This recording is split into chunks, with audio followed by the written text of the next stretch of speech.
This is my wife's point and shoot camera, and it's typical of many of the cameras you could buy now in the $200 to $250 price range in the last couple of years. This one is, I think, an 8 or 10 megapixel camera. One of the features I like about it has a 10x optical zoom and a very good lens, a Leica lens. But the other most important thing in regard to how we're going to do some of this studio lighting setup is that it has a tripod socket, which is the standard 1/4 by 20 inch, and it also has the ability to macro focus. When you first turn on the point and shoot cameras, the monitor will usually show you what function you're in. In this case, it's macro mode, which is what we want.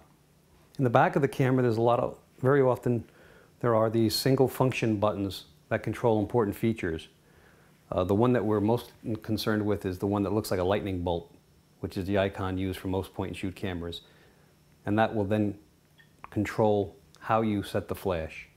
The default setting is usually auto, and you can cycle through variety ones. Auto red eye, forced flash on, slow sync, and the one we're concerned with is forced off. Select that one. With this camera, the other dedicated function buttons that are important is the top one says EV, and that means exposure value. This will allow you to either darken or lighten the subject. I just like to usually leave it a little underexposed, or a 1/3 exposure value. Going around, this is the self-timer. Because you're on a tripod and you're dependent on long exposures, it's important that the camera doesn't shake. So it would be great to be able to set this. 10 seconds is probably what you'd want to set that at. So once you hit the shutter button, you have 10 seconds before the photograph's taken. You might also want to opt the 2-second. And of course, the last dedicated function button in this camera is the review button, which is of course important to check to see how the exposure looks after you take the photograph. There are other things that I think are important when you're doing the studio photography. If you go into the menu, you would then of course cycle through some of the camera's options. In this case, these are some of the ones, fortunately, that are important to us. Sensitivity, if you can keep the ISO lower, you'll have a better quality. Again, because we're dependent on long exposure, the sensitivity can go low. We'll just increase the time the exposure is. These other functions, of course, picture size should be the highest that the camera's allowed. And in this case, I see it's 7 megapixel. And the quality, these are JPEGs, and you want the highest quality JPEG.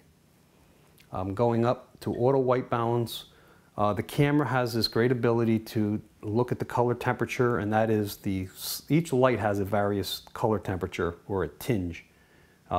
We're using these compact fluorescent lamps that are full spectrum and they have a daylight balance. So auto white balance would probably work fine with this. If you have mixed light or if you have a predominantly tungsten light, it might be a great idea to go in to that menu.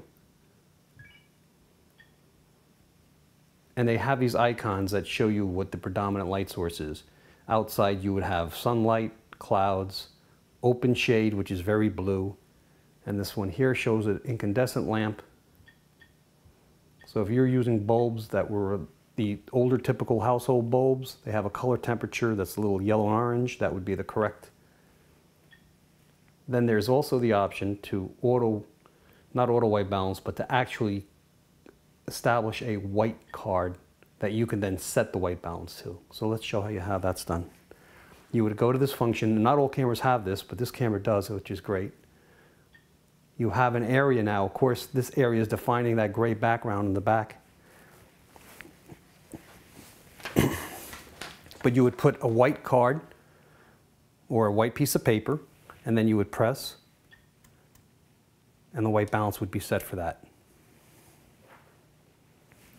Oh, and the last function that I think is important is the menu item in this particular camera, and it's down a ways.